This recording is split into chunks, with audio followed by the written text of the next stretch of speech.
partindo nessa colocação, não quero... Existem várias colocações sobre qual seria a relação do Freud com a transcendência. Vocês já viram o filme O Método Perigoso, ali, do Cronenberg?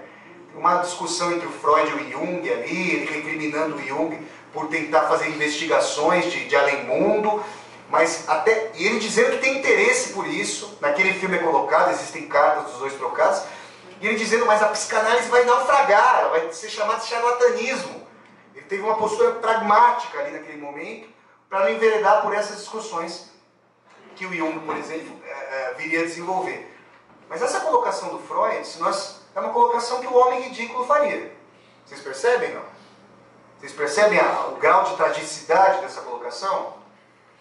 E existe uma entrevista do Freud, essa entrevista foi publicada, até na minha página do Facebook, se vocês entrarem na minha página, Flávio Ricardo Vassoler, eu publiquei essa entrevista em que o jornalista vai entrevistar o Freud ali na Berggasse 19, na rua sem saída Berg, ali em Viena, 19, uma rua muito bonita que desemboca ali numa bela catedral ali em Viena, e o Freud vai dizer para ele que não está pensando, está próximo de morrer, e que ele não estaria pensando na questão da existência após a morte, da vida além do túmulo, que isso não era uma questão que vinha. Aí seria interessante, dostoievskianamente, aí, suscitar o Freud, jogar o Freud contra si mesmo, jogar o Freud contra Dostoiévski, falar, será que se você não fosse Freud, e a sua existência após a morte está garantida, pelo menos aqui, a gente está falando aqui sobre ele aqui, será que se você não fosse Freud, você falaria isso? Quando eu li essa entrevista, eu fiquei pensando sobre esses aspectos. É muito interessante nós pensarmos sobre isso, sobre a renitência do ego, aí eu vou usar um termo psicanalítico sem o sentido psicanalítico, o superego, o super Freud, o superego nesse sentido, não da noção da instância normativa, mas é interessante pensar como, para ele, em termos mundanos, ainda que sem a ligação com a transcendência, o espraiamento da sua obra, da continuidade de si, estava dado, não só com os filhos, mas justamente com as suas ideias. Essa não é a condição para a esmagadora maioria de nós, da humanidade. Justamente a nossa condição, a condição da esmagadora maioria de nós, é a obsolescência, é a extinção. E é por isso que é interessante pensar o seguinte: as personagens dostoievskianas, muitas delas são intelectuais, são altamente reflexivos, mas são pessoas comezinhas. São personagens ali, são personagens pobres. No caso, Raskolnikov, por exemplo, é um ex-estudante de Direito da Faculdade de Direito ali de São Petersburgo. Larga a faculdade. São pessoas, até a Maruzana trouxe aqui a colocação do Otto Maria Karpo, pessoas tangíveis.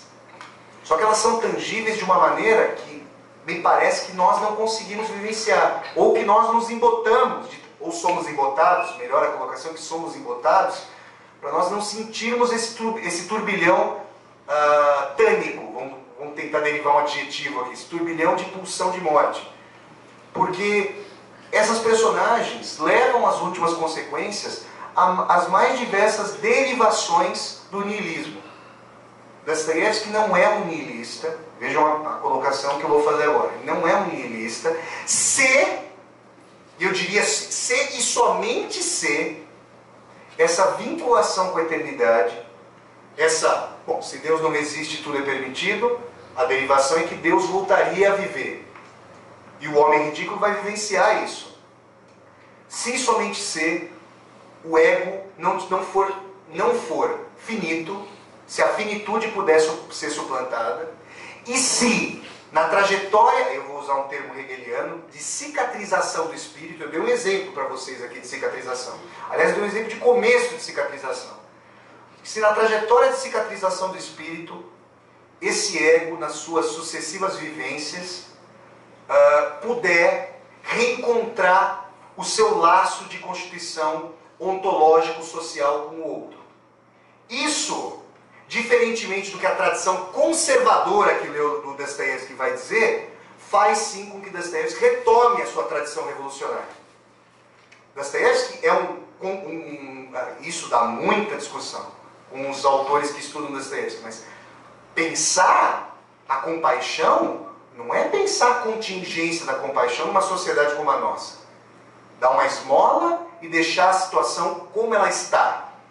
Na verdade, pensar essa revivescência do ego para além de si mesmo é pensar as condições pelas quais a guerra de todos contra todos, para retomar uma expressão muito famosa ali do filósofo inglês Thomas Hobbes, não tiver que se travestir da segunda natureza do cotidiano.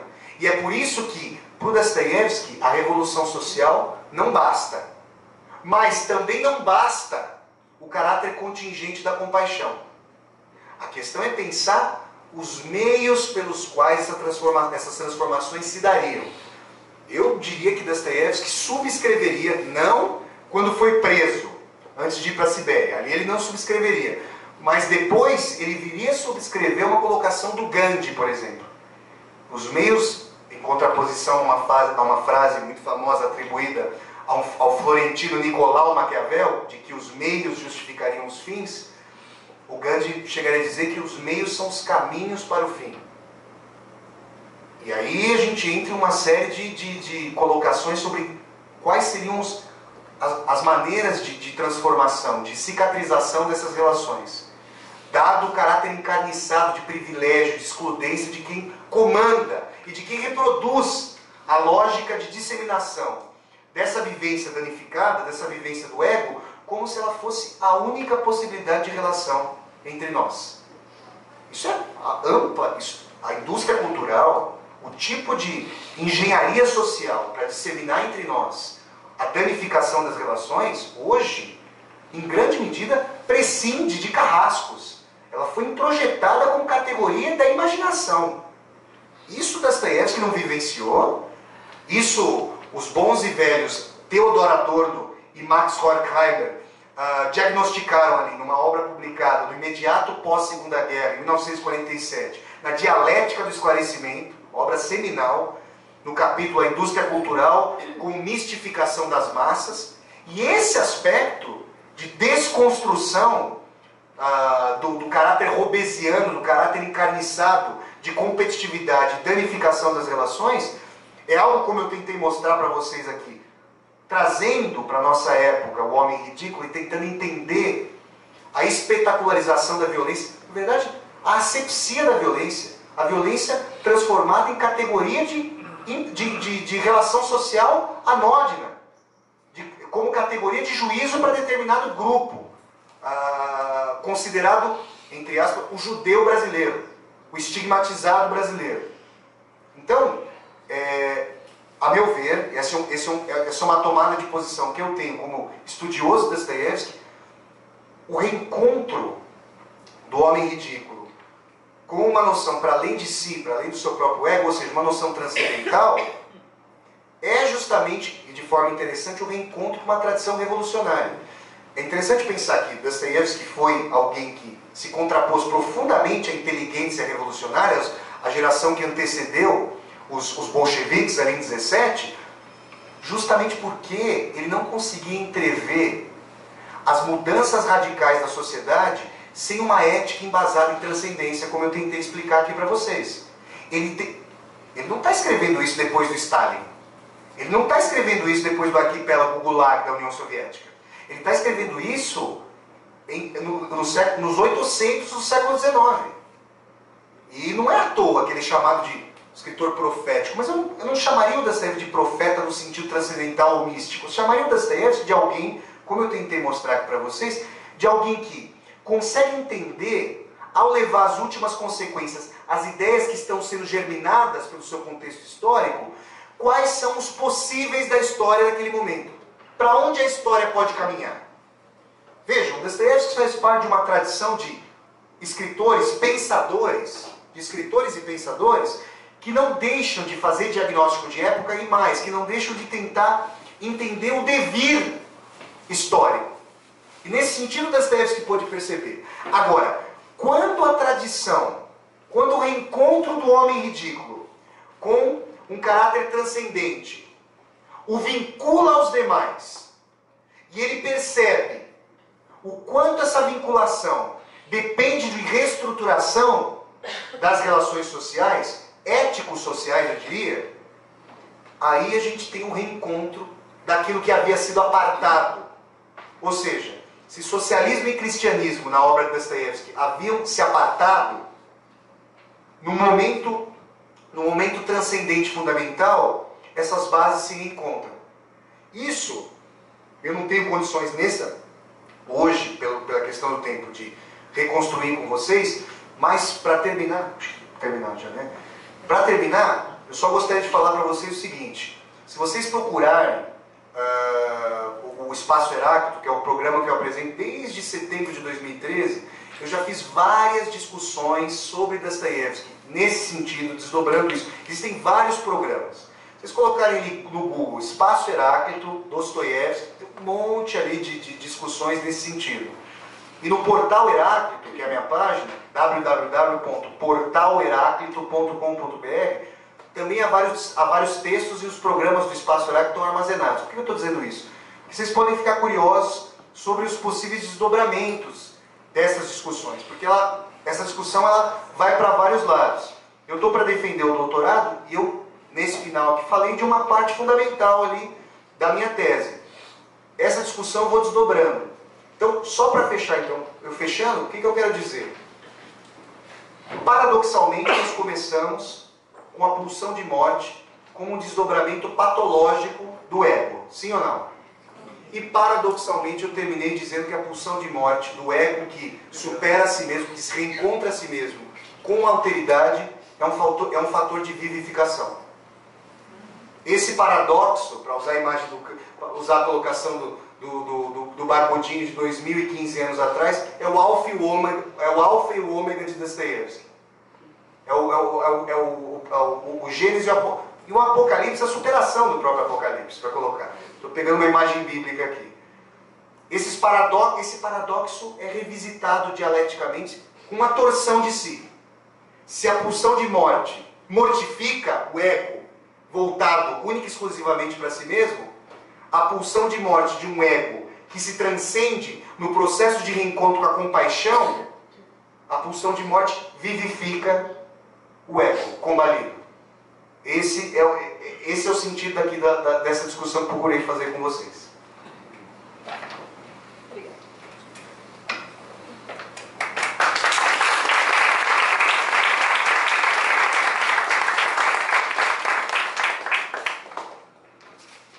Agradecer a Maruzânia e ao Fábio pelas contribuições. A gente tem aí uns 10 minutinhos, se alguém tiver alguma questão.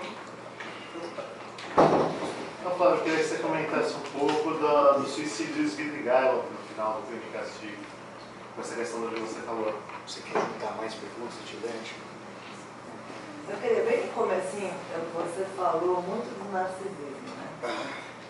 E aí eu venho com uma visão psicanalista, do narcisismo, não, porque você falou muitas vezes, não narcisismo, mas não dito como... Isso, não no sentido psicanalista. Então, mas eu não consigo enxergar o narcisismo, tem que ser na visão psicanalista. E daí, e agora, no final você também falou dos paradoxos, né? Então, o mesmo jeito, né, que a gente fala que esse hedonismo, esse desequilíbrio que está acontecendo hoje em dia e tal, né? Das pessoas não enxergarem os outros, não perceberem os outros e tal, que isso é muito narcisista, assim, não. Porém, eu fico pensando o seguinte, se a psicanálise não entra nesse lugar, justamente para retomar esse narcisismo que é primordial na infância, e que se acontece isso do jeito que está hoje em dia, isso não foi alguma coisa que foi feito insatisfatoriamente na infância da criança. Para mim e para a Maruzânia, os dois. Para os dois, né? Tá. É mais para ela, mas para você também. Tá bom. Porque, não, para você também, porque você falou que o seu conceito de narcisismo é diferente. Isso. Então eu queria saber o seu. Tá bom. A psicanálise você conhece, mas eu queria saber um pouquinho mais. Um pouco, porque eu vi também de um programa do Hitler, falando de psicanálise, que mais ou menos o que eu tirei do programa era que tudo que ele fez, né, que ele fez para fora dele, se tivesse mais ou menos internamente equilibrado, ele não precisaria jogar para fora tudo que aconteceu, porque não estava muito bem equilibrado por dentro. Não, vamos buscar. Posso fazer isso, né? Eu queria perguntar para os dois, para a Mariusane e para o Flávio. Na sua fala, você falou da frátria dos irmãos Karamazov. E você citou o Alyosha. Então eu queria que você falasse um pouquinho mais de como que você enxerga o lugar do Alyosha nessa frátria. Ali, não sei se você enxerga como fazendo um contraponto ao Dmitry ou ao Ivan, ou não sei, né, se é um ponto de equilíbrio ali, qual a ligação que ele tem com o pai e tal. E vou na linha também para o Flávio. Você falou dos personagens que levam até as últimas consequências, o niilismo, o egoísmo, o assassino e tal. Mas o Dostoiévski também criou alguns personagens que, não sei se a gente pode chamar de antípodas desse personagem. O príncipe Mishkin e o Alyosha também, principalmente. Então eu queria que você falasse um pouco desses outros personagens, que são um exemplo de pureza, podemos dizer, se eles espelham, serve mais como um espelho, ou como um contraponto. Qual o lugar desses personagens na obra do Dostoiévski também? Mais ou menos isso. A gente tem espaço para mais uma, vocês não têm pouquíssimo tempo para responder. Acho que nessa mesma linha, né? Como a gente pensar, para o Fábio também, né? Mas acho que a Mariusane pode ajudar. Se de um lado a maximização, né? De outro lado, eu acho que a consciência de que a gente não vai conseguir restabelecer uma ética que seja embasada no sentido completo, né? Porque eu acho que o Alyosha ele é um personagem exemplar para isso, né? De uma imagem, né? Que consegue de alguma maneira ser a identidade, né? Entre uma imagem ideal e aquilo que ele de fato é. Então a minha pergunta é nesse sentido, de como a gente pensar numa ética de um sujeito que de alguma maneira não restabeleceu o sentido completo, né? De um sujeito que ele é furado em sua constituição. Uma ética social, né? Então, quanto à questão do narcisismo, né, vamos lembrar do narcisismo primário e do narcisismo secundário. Porque Freud o narcisismo é pertencente à constituição, né, do sujeito, todos nós, inclusive, para podermos nos ligarmos aos objetos, né, de nosso amor, a nossos investimentos. Então, com o narcisismo, né, secundário, quando você consegue sair desse egoísmo, porque o Flávio trouxe com vários exemplos aqui, né, de como esse egoísmo, né, nós nos deixamos tomar por ele. Quando Freud trabalha esse aspecto do narcisismo, ele vai pontuar justamente a importância dele para nós nos ligarmos aos nossos objetos de amor. Se não tivermos o narcisismo, nós seremos incapazes, né, de criar o laço com o outro, os laços de amor, né? E então, nesse sentido, já dá até para eu ligar aqui um pouco com a questão do Alyosha, né? Que essa linha de que você está lembrando de um certo equilíbrio, né, com o pai e tal. Vamos lembrar que no romance, esse filho mais novo, ele é o filho que é educado por um representante no romance de um pai idealizado, que é uma espécie que aqui nós conheceríamos talvez como monge, né? E o Zosima, né? Então, ele é educado, né, por esse monge, então ele tem ele desenvolve mais essa capacidade de amor, né, que é o que Freud também, Lacan vai colocar como essa capacidade que nós temos de, frente ao narcisismo, né, relacionado mais ao egoísmo, como o Flávio nos lembrou, de passarmos para a compaixão. Né, sem esse narcisismo, né, secundário, aí, que eu vou sair de mim mesma para o outro, né, porque se eu ficar presa no narcisismo só primário, eu não vou ter condições de ultrapassar essa linha, né, de mim mesmo para o outro. Mas a nossa, digamos, quase que sobrevivência depende da nossa relação com o outro. Freud até lembra que quando nós estamos doentes, nós experienciamos o narcisismo assim nu e cru, né? Que é... Oi? Ou no luto, isso, ou no luto, porque é um momento onde eu vou investir de novo em mim mesma, né? Quando, você pode ver as pessoas doentes como elas se tornam, né, mais carentes, chatas, o outro não existe, ela perde por um tempo essa ligação, né, com os seus objetos de amor.